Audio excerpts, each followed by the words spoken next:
You guys, we are here. Welcome to the next episode of 904 Fishing. I am your host, Alex. Today we're going to be talking about pompano fishing off the beach. What is pompano fishing? How do I do it? How do I catch fish? How do I clean them? How do I cook them? The whole 9 yards. We're going to be going over everything in this episode. This episode is going to be specifically for pompano fishing off the beach or surf fishing. So let's go ahead and get into it. Get down and see what it's all about.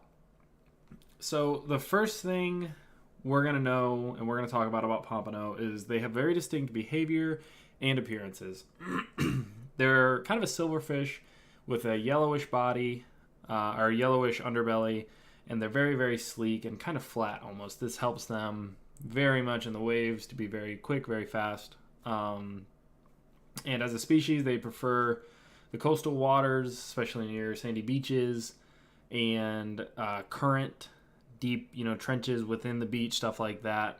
They like that kind of stuff. So we find a lot of those on our beaches here in Jacksonville, especially this time of year as we're getting, into the mullet run and whatnot. Their migration patterns are pretty interesting. They move towards, the warmer waters in winter. They'll be coming down the East Coast. So as we get, further into fall and winter, they'll be coming down the East Coast, kind of heading down south along Florida. So this is a good time of year to target them. The other good time of year to target them is in the spring when they're moving back up north. Their behavior and their migration patterns play a pretty large pivotal role when it comes to targeting them, when it comes to finding them, when it comes to catching them. So definitely want to make sure you're paying attention to that. Timing is everything when it comes for pompano, when it comes to fishing for pompano. Pompano, like I said before, are most active during the spring and fall seasons, especially during the moving tides. A lot of people will tell you, oh, it's the incoming tide or it's the outgoing tide or anything like that. I typically find as long as the water is moving, the water is, at some point changing. As long as you don't have a slack tide, that's pretty much what you're looking for. I find that the best time for pompano is going to be either early in the morning or, you're looking for a sunrise or a sunset kind of deal. I don't find them as much during the middle of the day. Not saying they can't be found. I've just had more luck when it comes to, honestly, for me, it comes to the surf at night or in the evening, I should say. So when you get more into that sunset kind of area, that's when I find I get a lot of pompano. So I tend to go for either super early or super late in the day or evening or things like that. So you'll often see birds in the area fishing. Well, technically they would be fishing, but going for bait fish and things like that. So if you see a lot of activity, a lot of bait fish, mullet, pretty much anything, any kind of bait fish in the surf is what you're going to be looking for. So if you guys see that, definitely pay attention to that. And keep an eye for currents, trenches. If you guys know how to read the beach, definitely pay attention to that. If you guys don't know how to do that, plenty of videos out there. I've got a couple out there. A lot of people have videos out there. Go check those out. I know Chip with the Sinker Guy, or the Sinker Guy. He's on YouTube. He's got a bunch of videos out there that are really good for reading the beaches here in Florida, especially Jacksonville on the East Coast here in the 904 area. He's done a couple videos on the beaches here locally, so that can definitely help. I know it's easier when you are able to look at a video that's local as opposed to just, wherever in the United States. So if you guys don't know about that, go check him out. He's got a couple videos on it pretty good. So let's get into what you need for gear when it comes to pompano. What are you looking for when it comes to reel size, rod size, fishing line, tackle, things of that nature? Typically, when I'm fishing for pompano, and pretty much any time I'm fishing off the beach, I want at least a 10-foot rod. You're going to want, I would say, medium to medium light. I prefer a light tip action when it comes to my rods when I'm fishing for pompano fishing. You want something a little more sensitive because they are pretty, we'll say, timid almost. They do hit, but whenever you get a bite with a pompano, you want to make sure that you can tell that you've got a bite. So most rods will come with that fast tip when it comes to the 10-foot rod, so you'll be pretty good. 10 foot is usually what I recommend for people starting out when it gets to surf fishing, and pompano specifically. You want that fast tip action to be able to really see the bite. Now, size reels, I know a lot of people when it comes to surf fishing, they go way too big on the reels. I see guys out there, and I did it too when I first got started, surf fishing. I got out there, and I had 6, 7, 8,000 size reels, and you just think, oh, I'm going beach fishing, so I need as big a reel as I can possibly get to throw out there. And that's not necessarily true. You don't have to have a massive reel. For when it comes to pompano fishing, I like anywhere from 4,000 to 6,000 on the heavier side. My standard range for reels when it comes to surf fishing is 4,000 to 5,000, unless I'm going for something a little heavier. But that's, shark fishing and stuff, so that's a whole separate topic. But pompano fishing, I'm going to recommend a 4,000 or 5,000 size reel. You want to make sure it's saltwater rated. You want to make sure it's sealed. This will help the longevity of the reel itself, and this will help you keep your gear long term as opposed to just taking it out for a couple trips. So 10-foot rod, fast tip action. You want to make sure you have a 4,000 to 5,000 size reel. I like the Daiwa BGs. That's just my personal preference. But there's a ton of ones out there you guys can get into. So make sure you're doing your research. You know what you're getting into. You don't have to spend a bunch of money either. Don't go out there and buy $600-$700 reels. You don't need that. Most of my reels cost about $100 when it comes to surf fishing. So kind of take that as a benchmark, if you will, for surf fishing. Is anywhere from, on the lower end, you're $50. You just want to make sure you're getting a metal spool when it comes with your reel. So where the line goes on, you want to make sure that's metal. If it's not metal and it's plastic, you're getting a crap reel. Go get something else. So $50 at the lower end, $100, good solid benchmark. Anything higher than that, it's just cash money.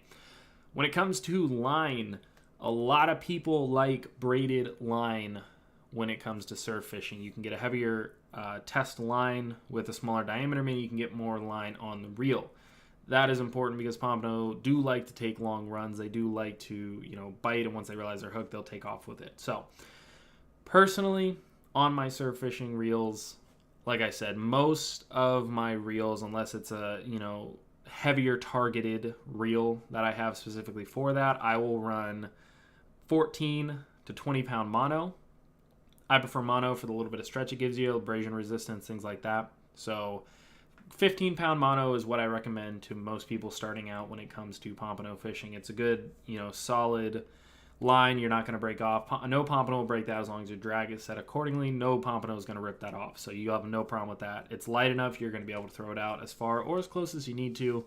And you're not going to have any problem with the sensitivity as far as seeing the bites and things of that nature. So it's all about ensuring that you have enough sensitivity to feel the bite, but enough strength to fight the pompano. Because if you see the bite, but your line isn't strong enough and it just breaks off, it doesn't do you any good.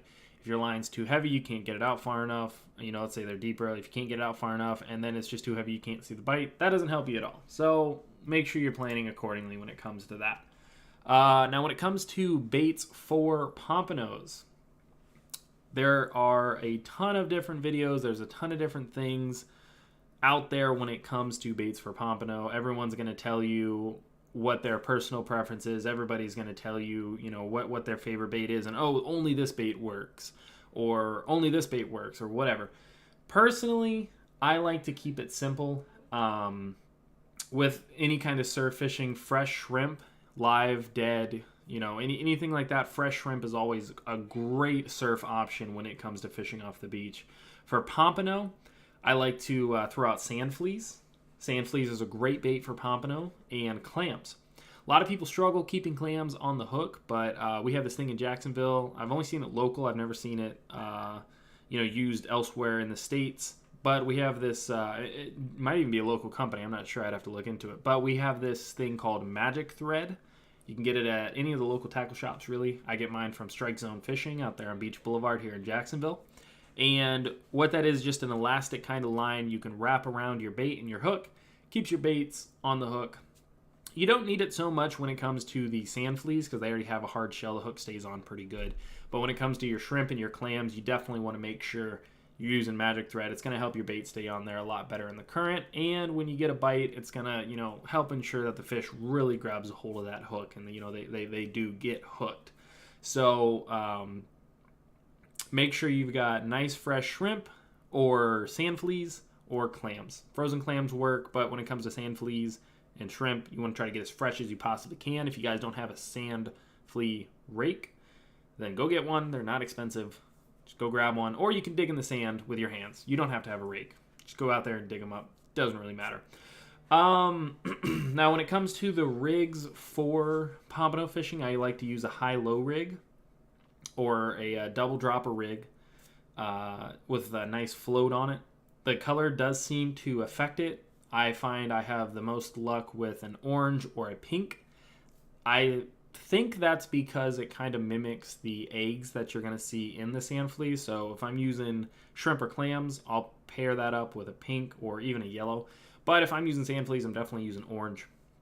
I find, like I said, that kind of helps with the color and, imitating the eggs and stuff. And I think that the pompano will really look out for that color. So that's, something to consider. And another mistake I see people make when it comes to surf fishing, and especially pompano fishing, is they use too big a size hook. Pompano have very small mouths when it comes to even the large ones. My buddy Nick, he caught a 22-inch pompano, massive pompano. I mean, that thing was huge. It fought like crazy. It was massive. He caught that, I want to say, on a 2-aught circle hook, because pompano have little tiny mouths. Their body might be, this big, but they got a mouth that opens up that much. So you don't need a huge hook to really get the hook in there and really, make sure you get a nice hook set. Big hook does not equal big fish when it comes to pompano fishing. So 1-aught or 2-aught circle hook, great option, great choice when it comes to those double dropper rigs. If you guys don't know how to tie your own rigs, there's no shame in going out and buying pre-made ones. You can get those, like I said, at Strike Zone Fishing. I mean, hell, you can get them at Walmart, you can get them at Academy, Dick's Sporting Goods, any kinds of stuff like that. Make sure you guys are supporting local businesses here in the 904 area, which is why I keep shouting out Strike Zone Fishing. That's where I get a lot of my saltwater stuff from. They have a very wide selection of colors, floats, hook sizes, weights, all kinds of stuff. So make sure you go check them out. And I'm not sponsored or anything. I just, like their selection, like that place. So I definitely shop there quite a bit for my saltwater stuff. So, touched on this earlier, but we're going to come back to it now. Reading the beach. Now, this is a bit of an art, and I truly mean that. Knowing how to read the beach is one of those things that I believe every surf angler needs to really put the time, effort, and research into learning, into looking into being able to put into a practical sense in the field when they're out there on the beach. Because if you don't know how to read the beach, you're just going to be blind casting into the water. That does work. You will get fish eventually, but you're going to be out there for a while. You're going to be waiting on a bite. But if you can read the beach, you can find the washout points. You can find out, the washouts are where there's a break in the sandbar, and all the water will either be flooding out into the ocean, or if the incoming tide, they'll be coming in through there. Like I said before, pompano do like fast-moving water. They like deeper water, so those deep trenches in between the sandbars are going to be the hot spot when it comes to pompano. So if you know how to read the beach appropriately, you can place your bait appropriately. So, like I said, you want to look for the breaks in the sandbar, deeper cuts, areas where the waves don't break as much. If you see waves breaking, then it's going to be one of those deals where the water will be hitting a sandbar, and that's what's causing the waves to break. I see your question, Viviana. I'm going to come back to it. So stay towards the end, and I'll answer any questions about that. But, so if you guys see waves breaking, that means that there is a sandbar there. So you either want to cast just past where the waves are breaking or just before then. Over the years, I've learned that pompano like to cruise up and down the beach, like I said. So they're going to be looking for a meal. They move quite a bit, and they do move in schools. What's up, Nick? Thanks for tuning in. All right, so you got your right reel, your rod, your line, your bait. You learned how to read the beach, at least a little bit. If not, just go chuck it in the water. You'll get something eventually, I'm sure. So let's say you hook a pompano. You're going to know because once they're down and they get hooked, and and they know that they're hooked, they're going to take off. They're going to take a big run.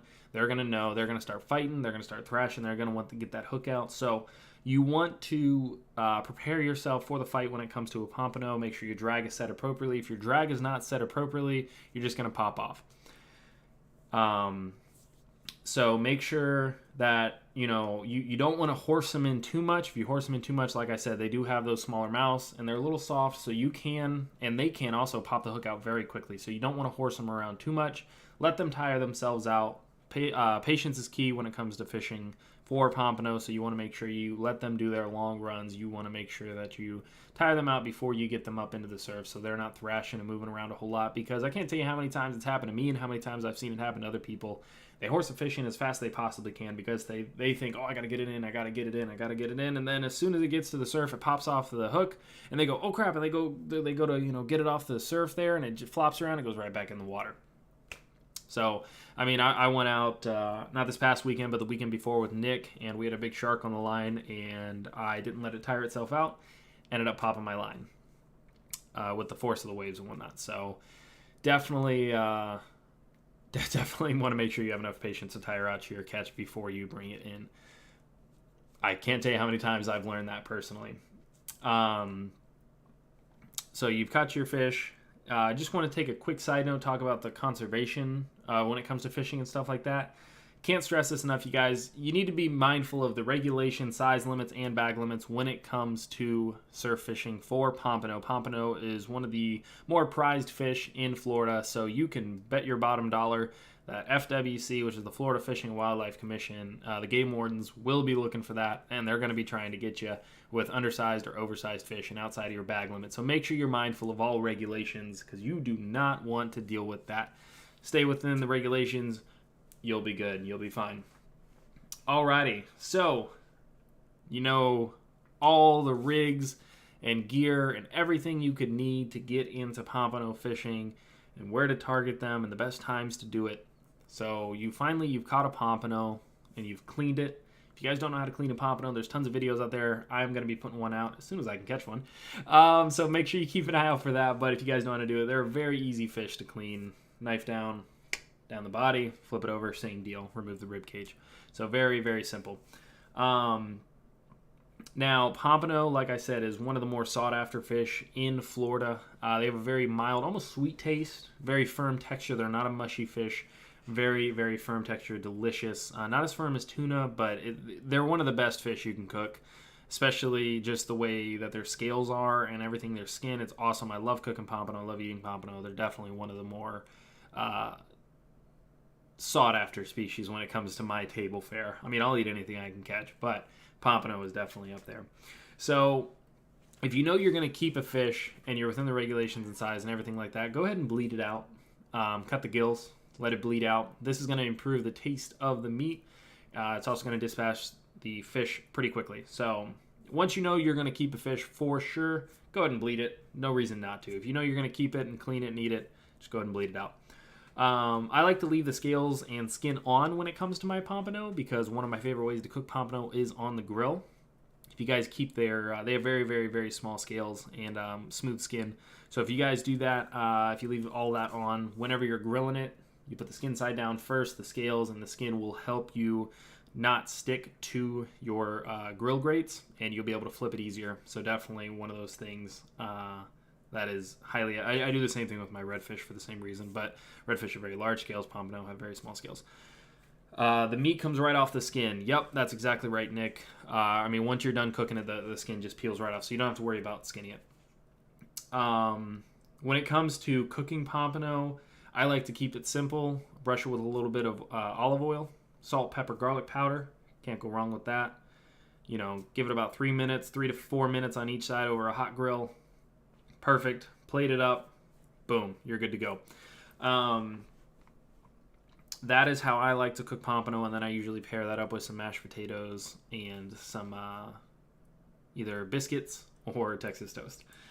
Sometimes some mac and cheese if I'm feeling crazy. But pretty easy, pretty straightforward. I'm going to go back and for some comments now. Viviana asked, any opinion on fresh clams versus frozen versus salted?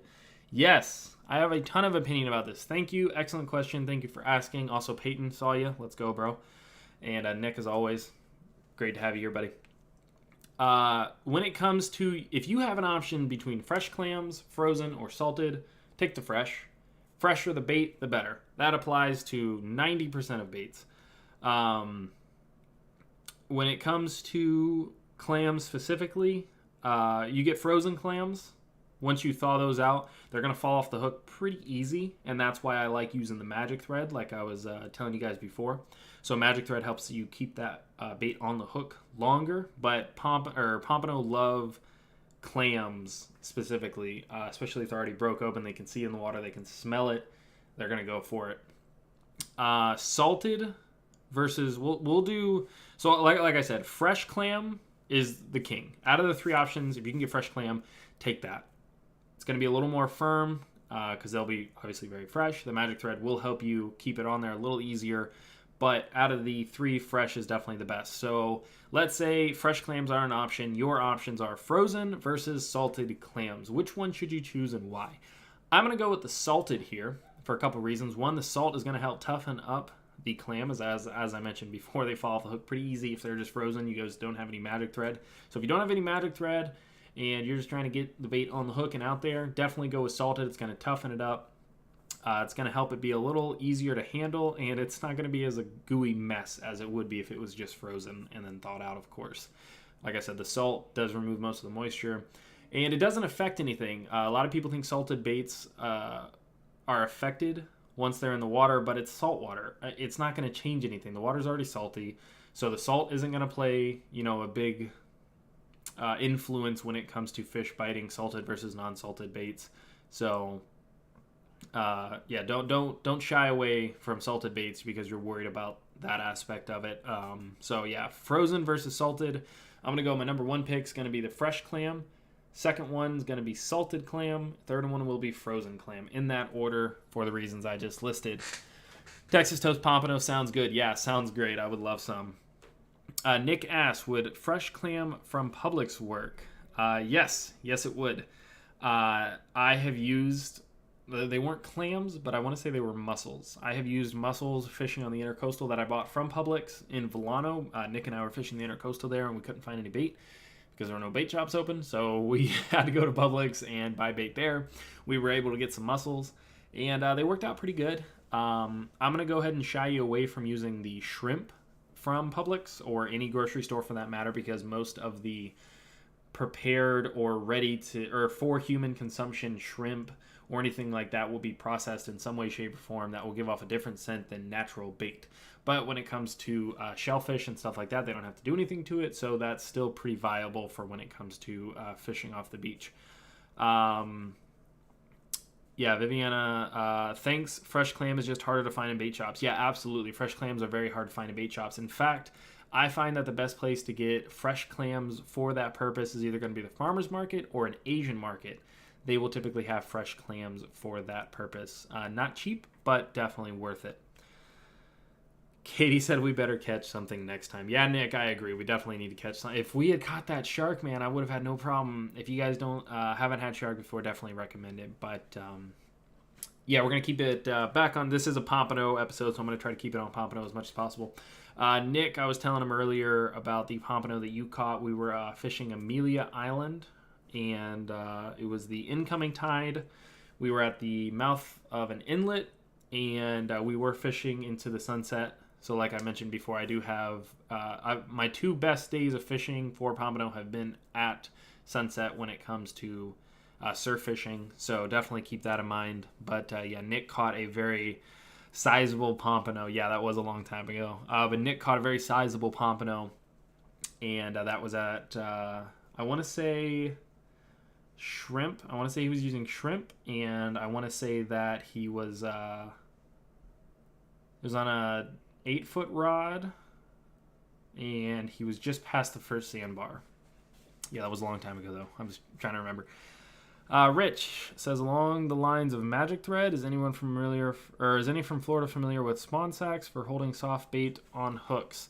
It's funny you should mention that. A buddy of mine did a review on what I think you're referencing. I don't know if it was spawn sacks, but it was basically a mesh netting, kind of like pantyhose almost. And he was using it with not clams, but mussels and barnacles, I want to say, for sheepshead fishing. But I believe that's what you're referencing. It's basically pantyhose. You stuff the bait in there, tie it off, and then it still gives off the scent, but you have a better option for hooking your, hook into and through, as opposed to just putting it into the clam, because clam is definitely one of those deals. It's a great bait for pompano. I went over this a little bit before, but when it comes to pompano fishing, my top 3 baits in order of choice, I'm gonna go clam, sand fleas, shrimp. Fish bites also helps, but I'll usually pair that with one of the previous 3. But yeah, clams, sand fleas, shrimp, as fresh as humanly possible. If you can't get them as fresh as possible, salted works. I don't know about sand fleas. I've never actually used salted sand fleas. I've always just been able to get them fresh. So I don't know about that one.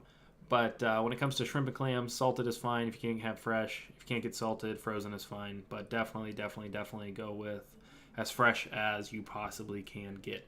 If you're going to be buying packaged bait or prepackaged or pre-caught bait, and they've been dead for a little while, you want to tend more. I would rather have a salted clam that is a week old than a clam that's 2 days old.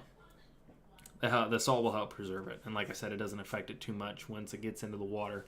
So we're going to be wrapping up here. If you guys got any questions, now's the time to ask.